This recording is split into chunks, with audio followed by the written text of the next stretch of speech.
찬송가 375장을 부르시겠습니다.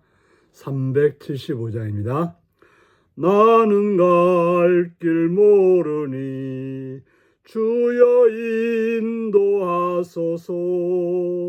어디 가야 좋을지 나를 인도하소서. 어디 가야 좋을지 나를 인도하소서. 아무것도 모르니 나를 가르치소서. 어찌해야 좋을지 나를 가르치소서. 어찌해야 좋을지 나를 가르치소서. 아이같이 어리니 나를 도와주소서. 힘도 없고 약하니 나를 도와주소서. 힘도 없고 약하니 나를 도와주소서. 마음심이 슬프니 나를 위로하소서. 의지 없이 다니니 나를 위로하소서. 의지 없이 다니니 나를 위로하소서. 아멘. 이 시간 우리 계신 하나님 말씀은 민수기 22장 31절에서 40절까지 말씀입니다. 민수기 22장 31절에서 40절까지 말씀입니다. 교독하시겠습니다. 그때 여호와께서 발람의 눈을 밝히시매 여호와의 사자가 손에 칼을 빼들고 길에 선 것을 그가 보고 머리를 숙이고 엎드리니 여호와의 사자가 그에게 이르되 너는 어찌하여 내 나귀를 이같이 3번 때렸느냐. 보라, 내 앞에서 내 길이 사악함으로 내가 너를 막으려고 나왔더니 나귀가 나를 보고 이같이 3번 돌이켜 내 앞에서 피하였느니라. 나귀가 만일 돌이켜 나를 피하지 아니하였다면 내가 벌써 너를 죽이고 나귀는 살렸으리라. 발람이 여호와의 사자에게 말하되 내가 범죄하였나이다. 당신이 나를 막으려고 길에 서신 줄을 내가 알지 못하였나이다. 당신이 이를 기뻐하지 아니하시면 나는 돌아가겠나이다. 여호와의 사자가 발람에게 이르되 사람들과 함께 가라. 내가 내게 이르는 말만 말할지니라.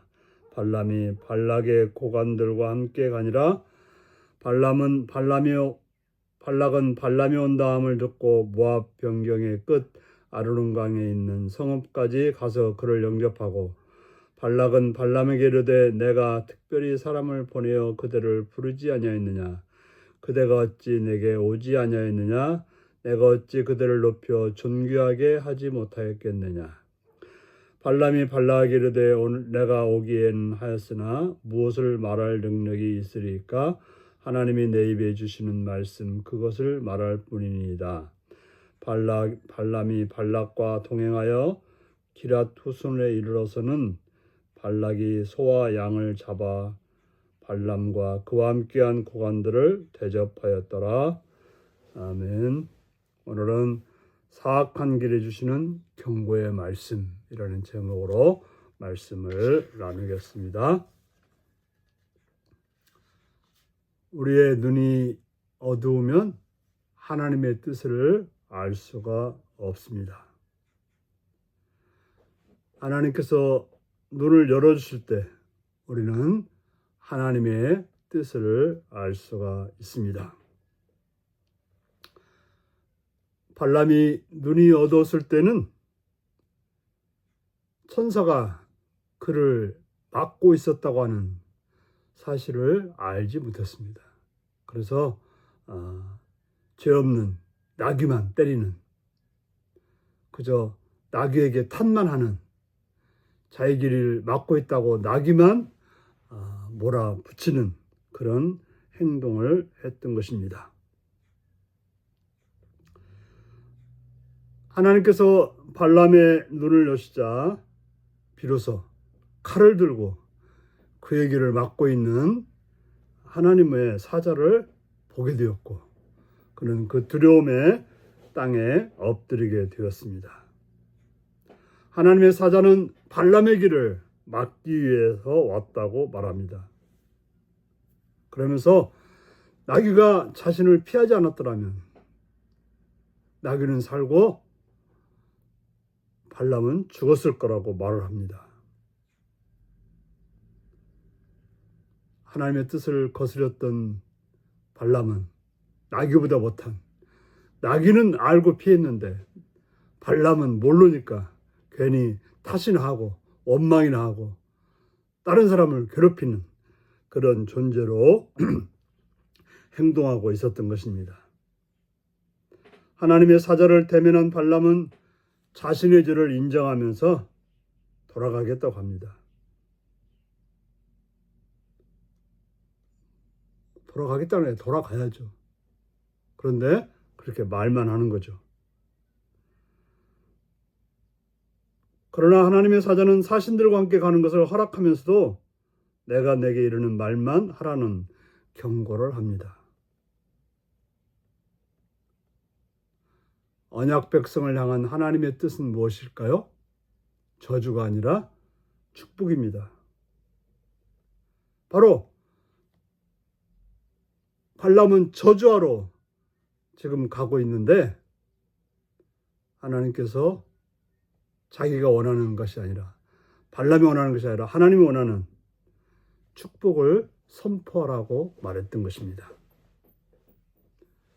하나님 우리에게 원하는 것은 저주, 원수가 없는 것이 아니라 축복이라는 사실을 우리는 알아야 될 것입니다. 발람이 온다는 소식을 들은 모압 왕 발락은 그를 맞으러 모압 경계가 되는 성읍까지 나갑니다. 뭔가 발람이 오니까 자기들에게 좋은 일이 생길 거라 생각해서 그렇게 정말 버선발로 뛰어나와서 발락이 맞이했던 것입니다. 그러면서 말합니다. 왜 이렇게 늦게 왔느냐? 내가 너를 높여줄 줄 모르겠느냐? 내가 너한테 주지 못할 것이 뭐냐? 하면서 계속해서 자신의 존귀와 권세로 발람을 유혹했던 것입니다. 그러나 하나님의 사자를 대면한 발람은 하나님을 두려워합니다. 죽을 뻔했던 그 사실을 알았기 때문에 두려워했던 거죠.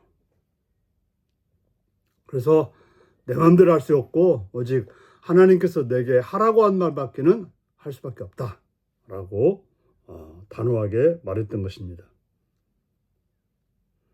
발락은 모압의 성읍 기랏 호숫에 이르러 소와 양을 잡아 제사를 드리고 발람을 잘 대접합니다.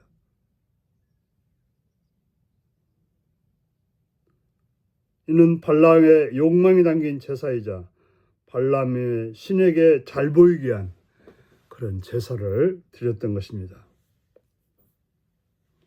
극진한데 명예와 부의 유혹을 이기는 것은 하나님을 경외하는 일입니다.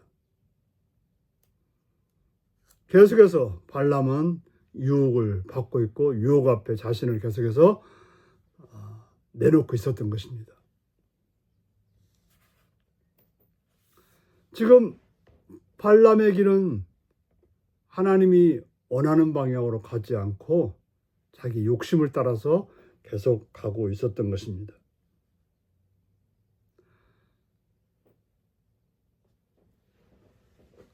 발람은 자신의 죄를 회개했지만 돌이키지 않는다면 의미가 없는 거죠. 그는 돌이키지 않고 계속해서 자기가 원하는 길을 따라가고 있었던 것입니다. 계속 재물을 향해서, 권력을 향해서 그는 나가고 있었던 것입니다. 회개는 내가 잘못했다는 거 후회할 정도가 아니라 돌아서서 가는 길인데 그는 계속해서 그 모압 왕 발락의 유혹을 쫓아가고 있었던 것입니다.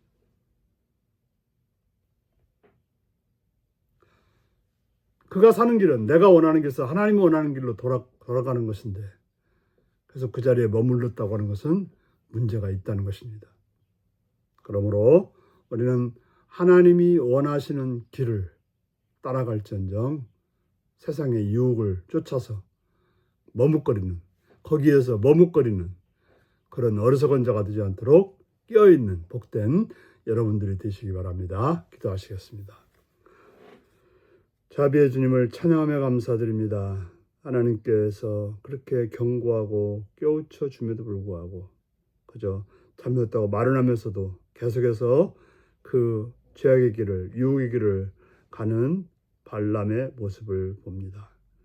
어리석게도 우리가 그러한 자리에 있지 않도록 깨어서 주를 바라보며 주의 은혜 가운데, 주의 말씀 가운데 순종하여 하나님이 원하시는 길로 나가는 삶이 되게 하여 주옵소서. 예수님의 이름으로 기도하옵나이다. 아멘. 하늘에 계신 우리 아버지의 이름을 거룩하게 하시며 아버지의 나라가 오게 하시며 아버지의 뜻이 하늘에서와 같이 땅에서도 이루어지게 하소서. 오늘 우리에게 일용할 양식을 주시고 우리가 우리에게 잘못한 사람을 용서하여 준 것 같이 우리 죄를 용서하여 주시고 우리를 시험에 빠지지 않게 하시고 악에서 구하소서. 나라와 권능과 영광이 영원히 아버지의 것입니다. 아멘. 말씀 묵상입니다. 칼을 든 하나님의 사자를 목격한 후 발람의 태도는 어떻게 바뀌었나요? 내가 불순종의 길에서 순종의 길로 돌이킬 일은 무엇인가요? 발락이 발람을 환대한 이유는 무엇인가요? 세상 것에 마음을 빼앗기지 않고 내가 끝까지 하나님의 뜻을 따라야 하는 일은 무엇인가요? 우리 이 말씀을 묵상하시며 주 안에서 오직 하나님의 뜻 가운데 오늘도 여러분의 눈길과 발길이 또 마음이 있기를 바랍니다. 샬롬.